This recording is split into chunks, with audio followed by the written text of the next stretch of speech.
നമസ്കാരം, ഞാൻ ടോഹിനോ തോമസ്. കഴിഞ്ഞ കുറച്ച് ദിവസങ്ങൾക്ക് മുമ്പ് എൻ്റെ വഴക്ക് എന്ന് പറയുന്ന സിനിമയുടെ സംവിധായകനായിട്ടുള്ള സനൽകുമാർ ശശിധരൻ സാറിനായിട്ട് ഇങ്ങനെ ഒരു പോസ്റ്റ് ഇട്ടു.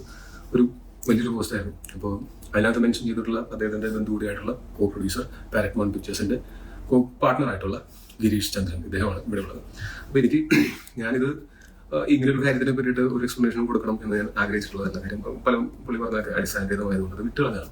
പക്ഷെ പിന്നീട് എനിക്ക് തോന്നിയത് മാധ്യമങ്ങളൊക്കെ ഏറ്റെടുക്കുകയും ഞാനെന്തോ ഭയങ്കര വില്ലനായിട്ട് ചിത്രീകരിക്കപ്പെടുകയും ചെയ്തപ്പോൾ വേറെ ഒന്നുമല്ല, ആൾക്കാർക്ക് തീരുമാനിക്കാൻ ആരുടെ ഭാഗത്താണ് ശരി തെറ്റെന്നൊക്കെ. പക്ഷെ അത് ഒരു ഭാഗം മാത്രം കേട്ടിട്ടാണ് നമ്മുടെ ഭാഗം കൂടെ കേൾക്കണം എന്നെങ്കിൽ ആഗ്രഹം ഉണ്ടായിരുന്നു. സൗണ്ട് ഉറക്കം വേണം. അപ്പൊ ബാക്കിയുള്ളവർ എല്ലാവരും അത് ഡിസൈഡ് ചെയ്യുന്ന സമയത്ത് ഞങ്ങളുടെ ഭാഗം കൂടെ കേട്ടിട്ട് വേണം ഡിസൈഡ് ചെയ്യാൻ എന്ന് മാത്രം എനിക്ക് ആഗ്രഹമുണ്ട്. ഒന്നാമത്തെ കാര്യം, നമ്മൾ ഈ സിനിമ ചെയ്യാനായിട്ട് തീരുമാനിക്കുന്നത് 2020 ഞങ്ങൾ 12 ദിവസം കൊണ്ട് ഷൂട്ട് ചെയ്യാനായിട്ട് തീരുമാനിക്കുകയും നമ്മൾ ഏകദേശം അതിനേക്കാൾ അധികം ഒന്നും എടുത്തില്ല, ദിവസം കൊണ്ട് ഷൂട്ട് ചെയ്യുകയും അതിനകത്ത് കുറേ ലെങ്തി ഷോട്ട്സ് ഉണ്ടായിരുന്നു, 15 മിനിറ്റും 20 മിനിറ്റും ഉള്ള.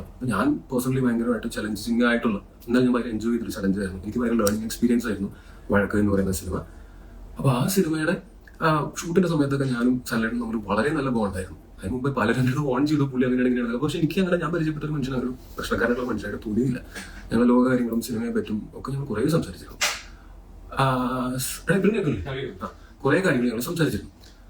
അപ്പൊ ആ ഒരു ബന്ധത്തിലാണ് ഷൂട്ടിന്റെ സമയത്തും ഭയങ്കര രസമായിരുന്നു. ഷൂട്ടിന്റെ സമയത്ത് അപ്പൊ പുള്ളി ക്രിയേറ്റീവ് ആയിട്ടുള്ള പല ഇങ്ങനത്തെ ചിന്തകളുണ്ട്. അതിനൊക്കെ ഞാൻ 100% കൂടെ നിന്നിട്ടുണ്ട്. പിന്നെ അദ്ദേഹത്തോടുള്ള റെസ്പെക്റ്റും അദ്ദേഹത്തോടുള്ള ആ ഫിലിം മേക്കറുള്ള റെസ്പെക്റ്റും കൊണ്ടാണ് ആ സിനിമയുടെ പ്രൊഡക്ഷന്റെ പകുതി ഞാൻ ഏറ്റെടുക്കാം എന്ന് പറയുന്നത്.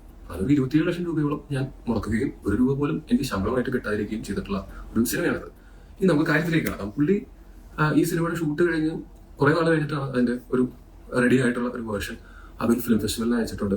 അവരത് സ്ക്രീൻ ചെയ്യാമെന്ന് പറഞ്ഞിട്ടുണ്ട്.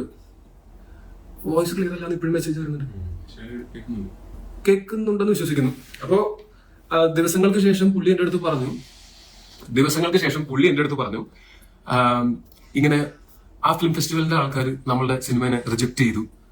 ഒരു ഇന്റർനാഷണൽ കോക്കസ് നമുക്ക് എതിരായിട്ട് പ്രവർത്തിക്കുന്നുണ്ട്, പുള്ളിയെ തകർക്കാനായിട്ട് ശ്രമിക്കുന്നുണ്ടെന്നൊക്കെ പറഞ്ഞപ്പോൾ ഞാൻ എൻ്റെ അമ്മോ അങ്ങനെയൊക്കെ ഉണ്ടാവും എന്നാണ് ഞാൻ ആദ്യം വിചാരിച്ചത്.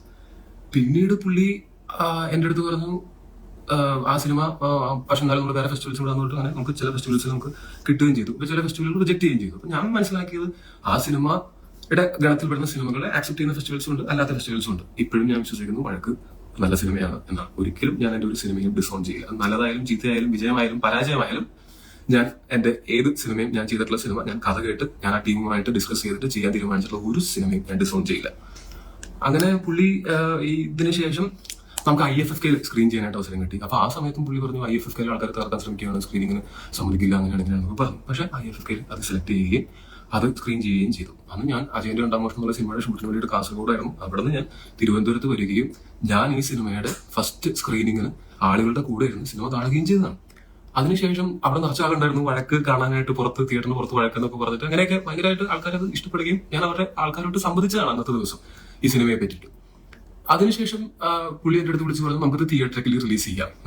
ഞാൻ പറഞ്ഞു ചേട്ടാ ഞാൻ ഒരിക്കലും തിയേറ്ററിൽ റിലീസിന് എതിര് നിൽക്കില്ല. കാരണം പുള്ളി പറഞ്ഞത് വേറെ ഒരാളെ കൊണ്ടുവന്നിട്ട് അയാളെ കൊണ്ട് ഇൻവെസ്റ്റ് ചെയ്യിച്ചിട്ട് നമുക്ക് റിലീസ് ചെയ്യാം, അതിന്റെ റിസ്ക് അവരെടുത്തോട്ടെ എന്ന് പറയുന്ന സമയത്ത് എനിക്കതൊരു ഒരാളെ കൂടി ഇതിനകത്തേക്ക് കൊണ്ടുവന്ന് അവരെ കൊണ്ട് റിസ്ക് എടുപ്പിച്ചിട്ട്, കാര്യം ഇത് പുള്ളി അന്ന് ആ തിയേറ്ററിൽ IFFK വരുന്ന ഓഡിയൻസ് എന്ന് പറയുന്നത് അക്കാഡമിക് നിലവാരമുള്ള സിനിമകൾ, അങ്ങനെയുള്ള സിനിമകൾ എൻജോയ് ചെയ്യാൻ വേണ്ടിയിട്ട് വരുന്ന ആൾക്കാരാണ്.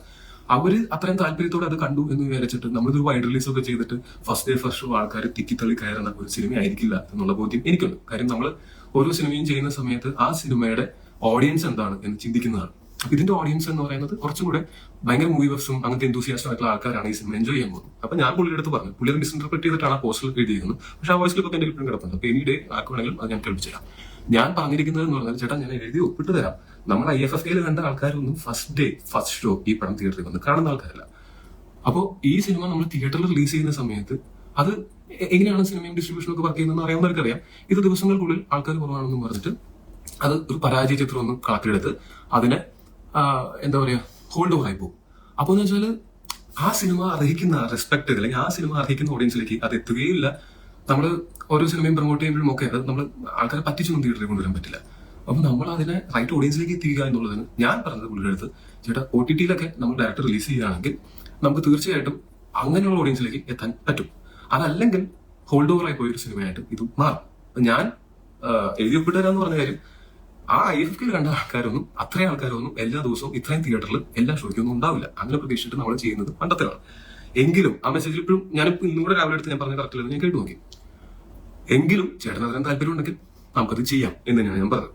അതിനുശേഷം പുള്ളി ഈ പറഞ്ഞ ഇൻവെസ്റ്റ് ചെയ്യാൻ വന്ന ആളെ പറ്റിയോ ഡിസ്ട്രിബ്യൂട്ടറെ പറ്റിയിട്ടോ ഒരു കാര്യം പോലും പറഞ്ഞിട്ടില്ല. ഞങ്ങളുടെ ആ ഡിസ്കഷൻ കഴിഞ്ഞതിന് ശേഷം പിന്നെ കുറച്ച് നാളുകൾക്ക് ശേഷം ഞങ്ങൾ ആ OTTയിൽ നമുക്ക് ഇതിന്റെ സെയിലിന്റെ കാര്യം സംസാരിക്കാൻ പറഞ്ഞു. ഞാൻ എല്ലാ OTTകളുമായിട്ടും എന്റെ കോൺടാക്റ്റിലുള്ള ആൾക്കാരോട് ഞാൻ സംസാരിച്ചു. എന്റെ മാനേജർ ഗൂഗിൾ വഴിയും ഞാൻ സംസാരിപ്പിച്ചു. അങ്ങനെ സംസാരിപ്പിക്കുന്ന സമയത്ത് OTT എന്ന് പറഞ്ഞാൽ അതൊരു കോർപ്പറേറ്റ് ആണ്, ഒരു ഇന്റർനാഷണൽ കോർപ്പറേറ്റ് അങ്ങനത്തെ ഒരു പ്ലാറ്റ്ഫോമാണ്. അവര് ആവശ്യപ്പെട്ടത് ഈ സിനിമയുടെ ക്രിയേറ്റീവ് റൈറ്റ്സ് മുഴുവൻ അവർക്ക് കൊടുക്കണം. നമ്മളൊരു സിനിമ സെല് ചെയ്യുന്ന സമയത്ത് എല്ലാ സിനിമയും അങ്ങനെ തന്നെയാണ്, ചെറുതും വലുതുമായിട്ടുള്ള എല്ലാ സിനിമകളും OTTയുടെ പോളിസി എന്ന് പറഞ്ഞാൽ അതിന് ക്രിയേറ്റീവ് റൈറ്റ്സ് ഉൾപ്പെടെ മേടിക്കുക എന്നുള്ളതാണ്. അന്ന് സല്ലേട്ടൻ പറഞ്ഞു അങ്ങനെ ഒരു IP റൈറ്റ്സ് കൊടുക്കാൻ പറ്റില്ല, അങ്ങനെ എന്റെ സിനിമയുടെ ക്രിയേറ്റീവ് ഫ്രീഡത്തിനെ ഹനിക്കുന്നൊന്നും ചെയ്യാൻ പറ്റില്ല എന്ന് പറഞ്ഞപ്പോൾ ഞാനും പ്രതിസന്ധിയില്ല. എന്ത് ചെയ്യാൻ പറ്റും, ഇതിനകത്ത് പൈസ മുടങ്ങി കിടക്കുന്നത് ഞങ്ങളുടെയാണ്. പക്ഷെ എന്നാലും ഞാൻ പറഞ്ഞു എന്നാലും എനിക്ക് വളരെ ഇഷ്ടമുള്ള ഒരാളാണ്, അദ്ദേഹമാണ് സിനിമ ഡയറക്ടർ, അദ്ദേഹത്തിന്റെ ക്രിയേറ്റീവ് ഫ്രീഡത്തിന് ഹനിക്കണ്ട. കാര്യം ഞാൻ ഈ സിനിമ ചെയ്തതിന്റെ പിന്നിലുള്ള കാരണം അങ്ങനെ ക്രിയേറ്റീവ് ആയിട്ടുള്ള ആൾക്കാർക്ക് എന്റെ ഭാഗത്ത് എന്തെങ്കിലും സപ്പോർട്ട് കൊടുക്കാൻ പറ്റുമെങ്കിൽ കൊടുക്കുക എന്നുള്ള ഉദ്ദേശം കൂടിയിട്ടാണ്. അതുപോലെ പുള്ളി പറഞ്ഞു മറ്റേ എന്റെ കരിയർ അറ്റ് സ്റ്റേക്ക്. ഞാൻ പറഞ്ഞത് അങ്ങനെയല്ല. ഞാൻ പറഞ്ഞത് ചേട്ടാ ഈ സിനിമ ഇറങ്ങി കഴിഞ്ഞാൽ നമ്മൾ നേരത്തെ കൊണ്ടുപോയി കഴിഞ്ഞാൽ അന്നൊരു പരാജയ ചിത്രമാണ്, ഡോനോന്റെ ഒരു ഫ്ലോപ്പ് എന്ന് പറഞ്ഞിട്ട് ആൾക്കാർ 2 ദിവസം പറഞ്ഞിരിക്കും. പക്ഷെ ഒരു 2-3 സിനിമ കൊണ്ട് എനിക്ക് അങ്ങ് ഓർക്കം ചെയ്യാൻ പറ്റുമായിരിക്കും. പക്ഷെ ഈ സിനിമ അർഹിക്കുന്ന റെസ്പെക്ട് കിട്ടില്ല. ഇത് ഞാൻ കൃത്യമായിട്ട് പറഞ്ഞത് ഇന്നും ഞാൻ ക്രോസ് ചെക്ക് ചെയ്തത് അതിന്റെ കയ്യിൽ കിടപ്പുണ്ട്, ആർക്കും കേൾക്കാം. അതിനുശേഷം ഈ OTTയുടെ ഈ പറഞ്ഞ പരിപാടികൾ നടക്കാതായപ്പോൾ ഞാൻ പുള്ളി വീണ്ടും എന്നെ അടുത്ത് ചോദിച്ചു നമുക്ക് OTTയിൽ റിലീസ് ചെയ്തായിരുന്നു. ഞാൻ പറഞ്ഞു ചേട്ടാ ചെയ്യാം, പക്ഷെ നമ്മൾ ഓൾറെഡി കുറെ ആൾക്കാരെ വെറുപ്പിച്ചു ഇങ്ങനെ റൈറ്റ്സ് കൊടുക്കാൻ പറ്റില്ല എന്നൊക്കെ പറഞ്ഞിട്ട്. ചേട്ടൻ വാശി പിടിച്ചിരുന്നു കഴിഞ്ഞാൽ ഇത് നടക്കില്ല, ചേട്ടൻ വാശി വിട്ടാൽ നമുക്ക് സെല് ചെയ്യാനായിട്ട് വീണ്ടും ശ്രമിക്കാൻ പറഞ്ഞു. പുള്ളി എനിക്കൊരു വാശിയില്ല എന്നൊക്കെ പുള്ളി പറഞ്ഞു. ഞാൻ വേണമെങ്കിൽ ആ മെസ്സേജ് അത് കാണിച്ചു തരാം. അപ്പൊ എനിക്ക് വാശിയൊന്നുമില്ല, നമുക്കത് റിലീസ് ചെയ്യാം എന്ന് പറഞ്ഞു. അപ്പൊ ഞാൻ പറഞ്ഞു ഞാനതിന് എന്ത് വാശി പിടിക്കുന്നു, എനിക്കൊരു വാശിയില്ല എന്നൊക്കെ പറഞ്ഞിട്ട് പുള്ളി അയച്ചേക്കുന്ന സാധനമാണ്. അപ്പോൾ ഞാൻ പറഞ്ഞു ശരി, അങ്ങനെയാണ് ചേട്ടൻ അങ്ങനെ പടം സെല് ചെയ്യാൻ പോളിസീസിന് പാലിച്ചുകൊണ്ട് സെല് ചെയ്യാൻ തയ്യാറാണെങ്കിൽ ഞാനത് ഗൂഗിളിനോട് പറയാം, ഫുൾ ഫ്ലെഡ്ജ്ഡ് ആയിട്ട് വീണ്ടും നമുക്ക് പോളിസീസിനെ ഈ പറഞ്ഞ OTTസിനൊക്കെ അപ്രോച്ച് ചെയ്യാം. അപ്പൊ പുള്ളി പറഞ്ഞു ഗൂഗിളിനോട് പറയണ്ട. അപ്പൊ ഗൂഗിൾ എന്തോ പുള്ളിനെ തകർക്കാൻ ശ്രമിക്കുന്നു എന്നാണ് പുള്ളി പറയുന്നത്. എനിക്കറിയില്ല, ഗൂഗിളിന് അങ്ങനെ ആരും തകർക്കാൻ ശ്രമിക്കേണ്ട കാര്യമുള്ളതായിട്ട് എനിക്ക് തോന്നിയിട്ടില്ല. പിന്നെ ഗൂഗിളിന് സലകുമാർ ശശിധരൻ എന്നുള്ള ഡയറക്ടറെ പരിചയം തന്നെ ഞാൻ വഴിയാണ്, അല്ലാതെ വേറൊരു പരിചയമുള്ളതല്ല. അപ്പൊ ഗൂഗിൾ വഴി ചെയ്യേണ്ട, ഇങ്ങനെയാണ് പറഞ്ഞത്. അതും കണ്ടു, ഗൂഗിളിനോട് പറയണ്ട, ഞാൻ നോക്കട്ടെ എന്നാണ് പറഞ്ഞേക്കുന്നത്. ഇത് അയച്ചിരിക്കുന്നത് 2023 ജൂലൈ 23-നാണ്. അപ്പൊ അതിന് ഞാൻ ഓക്കെ എന്നാണ് മെസ്സേജ് അയച്ചിരിക്കുന്നത്. അതിനുശേഷം ഞങ്ങൾ ഉണ്ടായിട്ടുള്ള ഒരു കോൺവെർസേഷൻ എന്ന് പറഞ്ഞു കഴിഞ്ഞാൽ നമ്മൾ കൊറോണയുടെയൊക്കെ ആ സമയം കഴിഞ്ഞിട്ട് നമ്മൾ മുംബൈ മാമി ഫിലിം ഫെസ്റ്റിവലിന് അപ്ലൈ ചെയ്തൂടെ എന്ന് ഞാൻ ചോദിച്ചു. എനിക്കും അവിടെ പരിചയമുള്ള ആൾക്കാരുണ്ടായിരുന്നു. അപ്പൊ അപ്ലിക്കേഷന്റെ പ്രോസസ്സ് ഞാൻ പറഞ്ഞപ്പോൾ ആ സമയത്ത് ലോക്ക്ഡൌൺ കഴിഞ്ഞിട്ടുള്ള സമയമായത് കാരണം കൊണ്ട് അങ്ങനെ ഒരു ആക്ച്വൽ ഫെസ്റ്റിവൽ അല്ല, ഒരു വെർച്വൽ ഫെസ്റ്റിവൽ. അന്ന് ഫെസ്റ്റിവൽ നടന്നില്ല എന്നാണ് പുള്ളി എഴുതിയിരിക്കുന്നത്. പക്ഷെ ഫെസ്റ്റിവൽ നടന്നിട്ടുണ്ട്, പക്ഷെ അത് വെർച്വൽ ഫെസ്റ്റിവലാണ്. നമ്മൾ ഡയറക്ട്ലി പോവല്ല, മൂവീസ് നമ്മൾ വീഡിയോ ലിങ്ക് അയച്ചു കൊടുത്തിട്ട് അവരത് സ്ക്രീൻ ചെയ്യുകയും അതിനെ വിലയിരുത്തുകയും ചെയ്യുന്നതായിരുന്നു പ്രോസസ്സ്. അപ്പൊ ഞാൻ പുള്ളിയോട് പറഞ്ഞു ചേട്ടാ ഇങ്ങനെയാണ് പ്രോസസ്സ്, നമുക്ക് അപ്ലൈ ചെയ്താലും ചോദിച്ചു. അപ്പൊ പുള്ളി പറഞ്ഞു വേണ്ട, അങ്ങനെ നമ്മളുടെ അത് അയച്ചു കൊടുത്താൽ അവരത് ലീക്ക് ചെയ്യും, അവർ നമ്മളെ തകർക്കാൻ ശ്രമിക്കും. അപ്പൊ എല്ലാവരും തകർക്കാൻ ശ്രമിക്കുന്നു എന്നുള്ളതാണ് പുള്ളി പറയുന്നത്. അപ്പൊ അതിന്റെ ഒരു മെയിലാണ് ഞാൻ പുള്ളിക്ക് അയച്ചു. അതിനുശേഷം ഈ പറഞ്ഞ ഇത് ആദ്യം ഉണ്ടായതാണ് മുംബൈ ഫെസ്റ്റിവൽ 2022-ൽ. 23 ഞാൻ വീണ്ടും അയച്ചു. ഇങ്ങനെ ഒരു മെയിലുണ്ട്, എനിക്ക് വന്നതാണ്, എന്നെ CC ഇട്ടിട്ടുണ്ടായിരുന്ന ഒരു മെയിലാണ് അത്. എനിക്ക് മുംബൈ ഫെസ്റ്റിവലിൽ നിന്ന് ഡിയർ സനൽ എന്ന് പറഞ്ഞിട്ട് അദ്ദേഹത്തിന് അഡ്രസ് ചെയ്യുന്ന ഒരു മെയിലായിരുന്നു. അതിൽ എന്നെ CC വെച്ചിട്ടുണ്ടായിരുന്നു. അപ്പൊ ഞാൻ ഇത് സ്ക്രീൻഷോട്ട് എടുത്തിട്ട് പുള്ളിക്ക് അയച്ചു. ചേട്ടാ ഇതാണ് അയച്ചത്.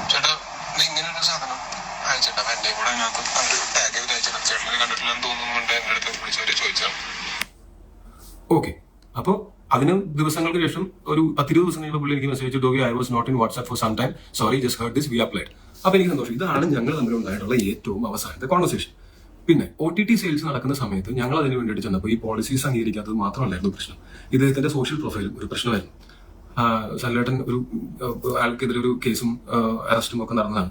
അപ്പോൾ OTT പോളിസീസിൽ പ്രധാനപ്പെട്ട ഒന്നെന്ന് പറഞ്ഞാൽ കേസിൽ ഇൻവോൾവ് ആയിട്ടുള്ളത് അവർ നിരപരാധിയാണെന്ന് തെളിയിക്കപ്പെടുന്നത് വരെ അവരുടെ സിനിമകളുമായിട്ട് അസോസിയേറ്റ് ചെയ്യാനായിട്ട് ഈ കോർപ്പറേറ്റുകൾക്ക് താല്പര്യമില്ല എന്ന് പറഞ്ഞു. അതുകൊണ്ടാണ് അത് വിൽക്കാൻ പറ്റാതിരുന്നത്. ഇതാണ് സത്യാവസ്ഥ. പുള്ളിയും ശ്രമിച്ചു, പുള്ളി തന്നെ ഗൂഗിളിനോട് പറയേണ്ട, പുള്ളി തന്നെ ചെയ്തോളാം എന്ന് പറഞ്ഞിട്ട് പുള്ളി ശ്രമിച്ചിട്ടും നടന്നില്ല. അതിന്റെ കാരണങ്ങൾ ഇതാണ്. ഞാൻ ഇത് കഴിഞ്ഞിട്ട് അക്കാഡമിക് സർക്കിളിലുള്ള വേറെയും സിനിമകൾ ചെയ്തിട്ടുണ്ട്. അങ്ങനെ എന്റെ കരിയർ ഏതെങ്കിലും ഒരു സിനിമ അക്കാഡമിക് സർക്കിളിലുള്ള സിനിമ ചെയ്തിട്ട് ആ സിനിമ സാമ്പത്തിക ലാഭം കിട്ടാതെ വരുമ്പോൾ തകർന്നു പോകുന്നൊരു കരിയറാണെന്നൊരു തോന്നൽ എനിക്കുണ്ടെങ്കിൽ ഞാൻ അദൃശ്യ ജാലകങ്ങൾ പോലൊരു സിനിമ കോ പ്രൊഡ്യൂസറായിട്ട് ഞാൻ ആ സിനിമയിൽ അഭിനയിക്കുകയും അത് തിയേറ്ററിൽ റിലീസ് ചെയ്തതാണ്. അന്നൊരു ദിവസം ഫുൾ ഞാൻ പ്രൊമോഷൻ വന്നിരുന്നത് ഇവിടുത്തെ എല്ലാ മീഡിയാസും കണ്ടതാണ്. ഡോക്ടർ ബിജു സാറും അതിന്റെ പ്രൊഡ്യൂസറായിട്ടുള്ള രാധികയും എല്ലാവരും ഉണ്ടായിരുന്നു. എന്നിട്ട് ആ സിനിമ നമ്മൾ OTTയിലും അവർ വാങ്ങി. കാരണം പോളിസീസ് അംഗീകരിക്കാൻ തയ്യാറായിരുന്നു. സോഷ്യൽ പ്രൊഫൈൽ ഡോക്ടർ ബിജു സാറിന്റെയും ഞങ്ങളുടെ എല്ലാവരുടെയും നല്ലതായിരുന്നു. അപ്പൊ ഞാൻ കൊമേഴ്ഷ്യൽ സിനിമകൾ മാത്രം ചെയ്തു പോകാനായിട്ട് ആഗ്രഹിക്കുന്ന ആളല്ല. ഇനിയാണെങ്കിലും ഫ്യൂച്ചറിലാണെങ്കിലും ഞാൻ അക്കാഡമിക് സർക്കിളിന് വേണ്ടിയിട്ടുള്ള സിനിമകൾ ഞാൻ ചെയ്യും. ആ ചെയ്യുന്ന സമയത്ത് അതിനെ സെല്ല് ചെയ്യാനായിട്ട് ഇങ്ങനത്തെ പ്രാക്ടിക്കൽ ഡിഫിക്കൽട്ടീസ് വന്നു കഴിഞ്ഞാൽ ഞാൻ എന്ത് ചെയ്യും? പിന്നെ ഞാനും ഈ ഗിരീഷ് ഏട്ടനുമാണ് ഇതിനകത്ത് ഫണ്ട് മുടക്കിയിരിക്കുന്ന ആൾക്കാർ. ഞാനൊരു 27 ലക്ഷം മുടക്കിയിട്ടുണ്ട്, പുള്ളി ഒരു 27 ലക്ഷം മുടക്കിയിട്ടുണ്ട്. സനലേട്ടന് 0 ഇൻവെസ്റ്റ്മെന്റ് ആണ്. പുള്ളി പലതവണയായിട്ട് ശമ്പളം ആയിട്ട് മേടിച്ചിട്ടുണ്ട്. IFFK സ്ക്രീൻ ചെയ്തപ്പോൾ കിട്ടിയ എമൗണ്ട് ഞങ്ങൾ അത് എവിടെയാണെന്ന് ചോദിച്ചിട്ടില്ല, അതും പുള്ളി തന്നെയാണ് ഉപയോഗിച്ചിട്ടുള്ളത്. ഇതിലൊന്നും എനിക്കൊരു പരാതിയില്ല, കാര്യം പുള്ളിക്ക് ജീവിച്ചു പോകാൻ പൈസ വേണം ഞാൻ മനസ്സിലാക്കുന്നു. പിന്നെ ഇത് ഫാക്ടുകൾ നിങ്ങളോട് പറയുക എന്നുള്ളത് മാത്രമേ എനിക്ക് ഉദ്ദേശിച്ചുള്ളൂ. പുള്ളി എന്നോട് ചെയ്ത പോലെ പുള്ളിയുടെ ക്യാരക്ടർ അസാസിനേഷൻ എന്റെ കാര്യമേ അല്ല. എനിക്ക് ഇപ്പോഴും പുള്ളിയോട് as a film maker respect ഉണ്ട്, പുള്ളി ചെയ്ത സിനിമയോട് ഇഷ്ടമുണ്ട്. പണ്ട് ഞാൻ പരിചയപ്പെട്ട സമയത്തുണ്ടായിരുന്ന സനലേട്ടനോട് എനിക്ക് ഇപ്പോഴും നല്ല സ്നേഹമുണ്ട്. ഇപ്പോഴത്തെ സനലേട്ടന് എനിക്ക് മനസ്സിലാവുന്നില്ല. പിന്നെ ഇപ്പോഴും ഞാൻ പറയുന്നു, വഴക്ക് എന്ന് പറയുന്ന സിനിമ ഡിസ്ട്രിബ്യൂട്ട് ചെയ്യാനും OTTയിൽ മേടിക്കാനും ആളുകൾ തയ്യാറാവുകയാണെങ്കിൽ 100% ഞാൻ അതിന്റെ പ്രൊമോഷന് വേണ്ടിയിട്ട് വന്നിരിക്കുകയും ആ സിനിമയെ പറ്റിയിട്ട് സംസാരിക്കുകയും ചെയ്യും. എനിക്കതിൽ ഇപ്പോഴും യാതൊരു എതിർപ്പില്ല. ഇതിൽ കൂടുതൽ ഞാൻ എന്താണ് ചെയ്യേണ്ടതെന്ന് എനിക്കറിയില്ല. പിന്നെ ഇത് ആദ്യമായിട്ടല്ല പുള്ളിയുടെ കൂടെ വർക്ക് ചെയ്ത ആൾക്കാരെ ക്യാരക്ടർ അസാസിനേഷൻ ചെയ്യുന്നത്. അന്ന് എനിക്ക് മനസ്സിലായില്ല, ഇന്ന് എനിക്ക് മനസ്സിലാവുന്നുണ്ട്. നിങ്ങൾക്കത് സമയമുണ്ടെങ്കിൽ, താല്പര്യമുണ്ടെങ്കിൽ, ഇത് നിങ്ങളെ ബാധിക്കുന്ന വിഷയമേ അല്ല. എന്നെ മാത്രം ബാധിക്കുന്ന വിഷയം, എന്നെ അത്ര ബാധിക്കുന്ന വിഷയമല്ല. പക്ഷെ ഒരു ക്ലാരിറ്റി കാര്യങ്ങൾക്ക് വേണമെന്ന് തോന്നിയതുകൊണ്ട് മാത്രമാണ് ഞാൻ അത് പറയുന്നത്. സമയവും താല്പര്യം ഉണ്ടെങ്കിൽ പുള്ളി ഇതിന് മുമ്പിട്ടുള്ള പോസ്റ്റുകൾ ഒന്ന് വായിച്ചു നോക്കി കഴിഞ്ഞാൽ ഞാൻ ഈ പറഞ്ഞതിന്റെയൊക്കെ സത്യാവസ്ഥ നിങ്ങൾക്ക് തന്നെ മനസ്സിലാക്കാവുന്നതാണ്. ഒരു മനുഷ്യൻ പറയുകയാണ് ലോകം മുഴുവനും അയാളെ തകർക്കാൻ ശ്രമിക്കുകയാണ്, കോർണർ ചെയ്യാൻ ശ്രമിക്കുകയാണ്, കൊല്ലുവാൻ ശ്രമിക്കുകയാണ്, ഗവൺമെന്റ് കൊല്ലാൻ ശ്രമിക്കുന്നു, ഞങ്ങൾ കൊല്ലാൻ ശ്രമിക്കുന്നു, തകർക്കാൻ ശ്രമിക്കുന്നു എന്ന് ലോകം മുഴുവനും അങ്ങനെ ചെയ്യുന്നു എന്ന് ഒരാൾ അവകാശപ്പെടുകയാണെങ്കിൽ അല്ലെങ്കിൽ വിശ്വസിക്കുകയാണെങ്കിൽ അത് ലോകത്തിന്റെ മുഴുവനും കുഴപ്പമാണോ അതോ അയാളുടെ ചിന്തകളുടെ കുഴപ്പമാണോ എന്നുള്ളത് വിലയിരുത്തേണ്ടത് ഞാനല്ല. ഒരാളുടെ മാനസിക നിലയോ ഒരാളുടെ ചിന്താഗതിയോ സ്വഭാവ സവിശേഷതയോ ഇതൊന്നും വിലയിരുത്താനായിട്ട് ഞാൻ ആരുമല്ല. ഇതാണ് എന്റെ ഭാഗത്ത് പറയാനുള്ള സത്യാവസ്ഥ. ഇനി ഗിരീഷ് ഏട്ടനാണ് ഞാൻ ആദ്യമായിട്ടാണ് ഇദ്ദേഹത്തിനെ കാണുന്നത്. പക്ഷെ ഞങ്ങൾ ഫോണിലൂടെ സംസാരിച്ചിട്ടുണ്ട്. ഈ മാത്രമല്ല സനലേട്ടൻ ഇപ്പോൾ എവിടെയാണെന്ന് പോലും ആർക്കും അറിയില്ല. പുള്ളി തിരുവനന്തപുരത്ത് വീട്ടിലില്ല, പുള്ളി ഇന്ത്യയിലേ ഇല്ലെന്നാണ് ഞാൻ മനസ്സിലാക്കുന്നത്. ഇദ്ദേഹം പല ദിവസങ്ങളായിട്ട് അദ്ദേഹത്തിനെ കണക്ട് ചെയ്യാൻ ശ്രമിക്കുകയാണ്. 2023 ഓഗസ്റ്റ് 23 അവസാനമായിട്ട് ഞങ്ങൾ ഒരു വാട്സ്ആപ്പ് കോൺവെർസേഷൻ തന്നെ ഉണ്ടാവുന്നത്. അതിനുശേഷം പുള്ളി അപ്രത്യക്ഷമായിട്ടുണ്ട്, മെസ്സേജ് റിപ്ലൈ ഇല്ല, ഒന്നുമില്ല. ഇതാണ് സത്യസന്ധമായിട്ടുള്ള കാര്യങ്ങൾ. ഇതിനു മുമ്പ് ഇദ്ദേഹം ആരോപിച്ചിട്ടുള്ള കുറെ കാര്യങ്ങളുണ്ടായിരുന്നു, കുറെ ആൾക്കാർക്കെതിരെ, ഇദ്ദേഹത്തിന്റെ സിനിമ പ്രൊഡ്യൂസ് ചെയ്തവർക്കെതിരെയും അഭിനയിച്ചവർക്കെതിരെയും ഒക്കെ. അതിന്റെയൊക്കെ സത്യാവസ്ഥ എന്താണെന്ന് പിന്നീട് ആൾക്കാർക്ക് ബോധ്യപ്പെട്ടിട്ടും ഉള്ളതാണ്. ഇതെല്ലാം വിലയിരുത്തി നിങ്ങൾക്ക് സമയമുണ്ടെങ്കിൽ ഒരു തീരുമാനം എടുക്കാം. ഇനി ബാക്കി ഗിരീഷേട്ടൻ പറയാം. ഹലോ എവരിവൺ, എൻ്റെ പേര് ഗിരീഷ് നായർ. ഒക്കെ പറഞ്ഞിട്ടാണ്. ബേസിക്കലി ഈ സിനിമ ഉണ്ടാവുന്നത് തന്നെ സനലിന്റെ ഒരു കരിയറിൽ വളരെ വളരെ ബുദ്ധിമുട്ടുള്ള ഒരു സമയത്ത്. നേരത്തെ ഉണ്ടായിരുന്ന സിനിമ ചെയ്തുകൊണ്ടിരുന്ന പ്രൊഡ്യൂസർ പുള്ളിയുമായിട്ട് തെറ്റിപ്പോവുകയും പുള്ളിക്ക് അദ്ദേഹമായിട്ട് വർക്ക് ചെയ്യാൻ പറ്റാത്തൊരു അവസരം, വേറൊരു പ്രൊഡ്യൂസറും കിട്ടാതെ വന്നപ്പോൾ നമ്മൾ പുള്ളിയെ സ്നേഹിക്കുന്ന കുറെ ആൾക്കാർ ചേർന്ന് പുള്ളിയെ ഒന്ന് ഹെൽപ്പ് ചെയ്യണം എന്നുള്ള ഒരു ഉദ്ദേശത്തോടു കൂടിയാണ് ഈ സിനിമ വന്നത്. അപ്പോൾ ഈ സിനിമ തുടക്കത്തിൽ നമ്മളത് പ്ലാൻ ചെയ്യുന്ന സമയത്ത് ടൊവിനോയുടെ ഫാദർ ആയിരുന്നു ഇതിന് കൂടുതൽ ഇൻവോൾവ് ആയിട്ടുള്ളത്, ഫിനാൻസ്. അപ്പോൾ അദ്ദേഹം ആദ്യത്തെ മീറ്റിംഗ് പറഞ്ഞ തന്നെ നമ്മൾ ഈ ഒരു പ്രോജക്റ്റ് ചെയ്യുന്നത് ഒരു കഴിവുള്ള ഒരു സംവിധായകനെ ഹെൽപ്പ് ചെയ്യാൻ വേണ്ടി മാത്രമാണ്, വി ഡോണ്ട് എക്സ്പെക്ട് എനിത്തിങ്. അതെനിക്കിപ്പോൾ ഓർമ്മയുണ്ട് ആ ഒരു പുള്ളി പറഞ്ഞ സെന്റൻസ്. ഞാനായാലും ഇതിനകത്ത് ഇൻവോൾവ് വന്നത് കാരണം ഞാൻ ഇതിനു മുമ്പ് ഫിലിം ഡിസ്ട്രിബ്യൂഷൻ രംഗത്താണ് ചെയ്തിട്ടുള്ളത്. അപ്പോൾ ഒരു പ്രൊഡക്ഷൻ രംഗത്തോട്ട് വന്നത് തന്നെ പുള്ളിയെ സഹായിക്കുക എന്നുള്ള ഒരു ഉദ്ദേശത്തിലാണ്. അപ്പോൾ ആ രീതിയിൽ അത് പെട്ടെന്ന് തന്നെ നമുക്ക് കോവിഡ് ടൈമിൽ അത് ചെയ്യാൻ പറ്റി. ആ സമയത്ത് എല്ലാവരും വളരെ സന്തോഷത്തിലായിരുന്നു, കാര്യങ്ങളൊക്കെ വളരെ ക്ലിയർ ആയിരുന്നു. ഇത് സിനിമ ഇറങ്ങിയിട്ട് സത്യം പറഞ്ഞാൽ നമ്മൾ വിചാരിച്ചത്ര ഫെസ്റ്റിവലുകളിലൊന്നും പോയില്ല. ഒത്തിരി ഫെസ്റ്റിവലുകളിൽ സബ്മിറ്റ് ചെയ്തു, പക്ഷേ ഫെസ്റ്റിവലുകളിലൊന്നും തന്നെ അക്സെപ്റ്റൻസ് കിട്ടി. പക്ഷെ ആ സമയത്ത് പോലും ആരും തന്നെ പുള്ളിയെ കുറ്റപ്പെടുത്തുക, ആരെയും കുറ്റപ്പെടുത്തുന്ന രീതിയിൽ ഒരു നിലപാടും എടുത്തിട്ടില്ല. കാരണം എനിക്ക് തോന്നുന്നുണ്ട് ടൊവിനോയുടെ ഫാദർ പറഞ്ഞതെന്ന് വെച്ചാൽ സിനിമയാകുമ്പോൾ ഇതൊക്കെ സ്വാഭാവികമാണ്, അത് നമുക്ക് അതിന്റെ ഭാവി നമുക്ക് പ്രവചിക്കാൻ പറ്റത്തില്ല. പുള്ളി എന്നെ തന്നെ കുറെ അഡ്വൈസ് ചെയ്യുന്നുണ്ട്, ഗിരീഷ് ഇത് ഇൻവെസ്റ്റ് സൂക്ഷിക്കണം, ഇത്തരം സിനിമയിൽ ഇൻവെസ്റ്റ് ചെയ്ത് കഴിഞ്ഞാൽ പൈസ ഉണ്ടാവില്ല, അതൊരു നഷ്ടമായിരിക്കും, നിങ്ങൾ ആലോചിച്ചിട്ട് ചെയ്യാം. അപ്പൊ ഞാൻ പറഞ്ഞു ഓക്കെ സാർ, നമുക്ക് പുള്ളിയെ ഹെൽപ്പ് ചെയ്യാനായിട്ട് ഇറങ്ങാം. ആ രീതിയിൽ പുള്ളിയെ ഹെൽപ്പ് ചെയ്യുക എന്നുള്ള ഒരു ഉദ്ദേശത്തോടു കൂടി നമ്മൾ ഒരു സംരംഭം ചെയ്യും. അതിന്റെ അവസാനം നമ്മളെ സഹായിക്കുന്ന ആൾക്കാർക്ക് ബുദ്ധിമുട്ടുണ്ടാകുന്ന രീതിയിൽ ഇത്തരം പോസ്റ്റുകൾ വരികയും ചെയ്യുന്നത് തികച്ചും വളരെ സങ്കടകരമാണ് സത്യം പറഞ്ഞാൽ. കാരണം പുള്ളി വളരെ സ്നേഹിക്കുന്ന ഒരാളെന്ന രീതിയിൽ ഞാൻ പറഞ്ഞത് സങ്കടകരമാണ്. എനിക്ക് ടൊവിനോ പറഞ്ഞ കഴിഞ്ഞ ഒരു വർഷമായിട്ട് എനിക്ക് പുള്ളിയെ കോൺടാക്ട് ചെയ്യാൻ പറ്റിയിട്ടില്ല. യാതൊരു വിധത്തിലും പുള്ളിയുടെ ഫോണിലില്ല, പുള്ളി മെയിൽ അയച്ചില്ല, യാതൊരു റെസ്പോൺസ് ഇല്ല. ഇങ്ങനെ ഈ ഫേസ്ബുക്കിൽ പുള്ളി കുറച്ച് പോസ്റ്റ് ചെയ്യും, അതിനെ പോലും നമുക്ക് റെസ്പോണ്ട് ചെയ്യാൻ പറ്റാത്ത രീതിയിൽ പുള്ളി സെറ്റ് ചെയ്യും. അപ്പൊ എനിക്ക് സനലിന്റെ അടുത്ത് പറയാനുള്ളത്, ദയവ് ഇത് ആലോചിക്കുക, ഈ ഇങ്ങനത്തെ പോസ്റ്റ് കൊണ്ട് നമ്മളെ സ്നേഹിച്ച ആൾക്കാരെ ഹെർട്ട് ചെയ്യുന്നതിൽ എന്താണ് അർത്ഥം? അത് പിൻവലിക്കുക, അതിനെ അൺകണ്ടീഷണൽ ആയിട്ട് അപ്പോളജൈസ് ചെയ്യുക, so that you can move head. Actually you can move with your life and do what you are good at, like making movies. ഇനി കുറച്ച് ഔദ്യോഗികമായിട്ട് എനിക്കൊരു കാര്യം പബ്ലിക്കിനോട് പറയാനുള്ളതെന്ന് വെച്ചാൽ, പുള്ളി എഴുതുന്നതോ പുള്ളി ചെയ്യുന്നതോ ആയ കാര്യങ്ങളുമായിട്ട് പാരമൗണ്ട് പിക്ചേഴ്സിനോ അതിന്റെ ഡയറക്ടേഴ്സിനോ അല്ലെങ്കിൽ അതിന്റെ ഇൻവെസ്റ്റേഴ്സിനോ യാതൊരുവിധ ബന്ധവുമില്ല. കാരണം നമുക്ക് യാതൊരു വിധത്തിൽ പുള്ളിയെ കോൺടാക്ട് ചെയ്യാൻ പറ്റുന്നില്ല. യാതൊരു വിധത്തിലുള്ള റെസ്പോൺസിബിലിറ്റിയും ഞങ്ങൾക്കില്ല. എല്ലാം പുള്ളിയുടെ വ്യക്തിപരമായ അഭിപ്രായങ്ങളും കാര്യങ്ങളും മാത്രമായിരിക്കും എന്നും കൂടെ എനിക്ക് പറയാനുള്ളത്. Thank you. ഓക്കെ, അപ്പൊ അത്രേ ഉള്ളൂ. പുള്ളി ഇനി പുള്ളിയുടെ വേർഷനായിട്ട് ഇനി വരട്ടെ. കാര്യം ഇതിൽ കൂടുതൽ എന്തെങ്കിലും ഞങ്ങൾക്ക് പറയാനുണ്ടെന്ന് തോന്നുന്നില്ല. ഈ വിഷയത്തോടുള്ള ഒരു അവസാനത്തെ റെസ്പോൺസ് തന്നെയാണ് ഇത്. കാര്യം എനിക്ക് പറയാനുള്ളത് ഞാൻ കൃത്യമായിട്ട് ഉണ്ടായ സംഭവങ്ങൾ സത്യസന്ധമായിട്ട് പറഞ്ഞിട്ടുണ്ട്. ഇതിന്റെ ഇനിയും എന്തെങ്കിലും ഉണ്ടെങ്കിൽ, ഇതിന്റെ തെളിവുകൾ ആവശ്യമുണ്ടെങ്കിൽ ഇതെല്ലാം എന്റെ ഫോണിൽ തന്നെ ഉണ്ട്. എനി ഡേ അത് കാണേണ്ടവർക്ക് കാണാം, അന്വേഷിക്കേണ്ടവർക്ക് അന്വേഷിക്കാം. ഒരു വശം മാത്രം കണ്ടിട്ട് തീരുമാനങ്ങൾ എടുക്കാൻ നിൽക്കരുത്, ജഡ്ജ് ചെയ്യരുത്. അത് ഭയങ്കര കഷ്ടമാണ്. കാര്യം ഞാനങ്ങനെ ഒരു വലിയ ഇതൊന്നും ബാധിക്കാത്ത ഭയങ്കര സൂപ്പർ നാച്ചുറൽ ലൈഫ് ജീവിക്കുന്ന ആളെന്നല്ല. തെറ്റായിട്ട് അക്യൂസ് ചെയ്യപ്പെടുമ്പോൾ വിഷമം തോന്നാവുന്ന ഒരു സാധാരണക്കാരനാണ്. നിങ്ങളുടെ ലൈഫിൽ നിങ്ങൾക്ക് ഉണ്ടാവുകയാണെങ്കിൽ നിങ്ങൾക്ക് എന്ത് തോന്നുമോ അത് തന്നെ എനിക്ക് തോന്നുന്നുണ്ട്.